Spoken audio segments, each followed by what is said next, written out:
Can Connor McDavid become just the fourth player to record a 155-point season? This edition, we're asking some big questions for NHL teams down the stretch run. First off, how about that first overall team, the Boston Bruins? How hard do you push in pursuit of regular season history? The Bruins have a real shot at eclipsing the Montreal Canadiens' record of 132 points in a season. But this is also the time of year where you rest guys with bumps and bruises. Patrice Bergeron, David Krejci, they're over 35. Charlie McAvoy, Brad Marchand, they missed a chunk of the start of the year recovering from surgery. How will the Bruins balance that points chase with making sure they're at their best when it matters most in the second season? Speaking of regular season excellence, can he do it? Can Connor McDavid become just the fourth player to record a 155-point season? The only guys to do it so far are, of course, Wayne Gretzky, Mario Lemieux, and Steve Yzerman. Now, two others, Bernie Nichols and Phil Esposito, have hit 150, but only those three guys have ever done 155, and McDavid has a great shot to become the fourth. Now, McDavid's Oilers would be in tough to win the Western Conference, but it is crazy how many teams still have a real shot at the West's #1 seed and home ice through the first three rounds of the playoffs. Las Vegas, Los Angeles, Dallas, the Wild.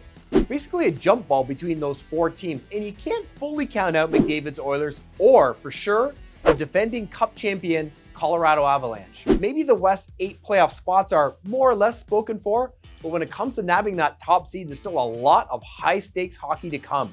As noted, two of the clubs in the mix to win the Western Conference are Las Vegas and Los Angeles, and boy, did that become a rivalry fast when the Los Angeles Kings traded quick at the deadline, only to see him end up 4 hours up the road in Vegas. Hey, respect to Kings GM Rob Blake for doing what he felt he had to do to improve his team, and he has done that. Eunice Korpisalo has been great for the Kings so far.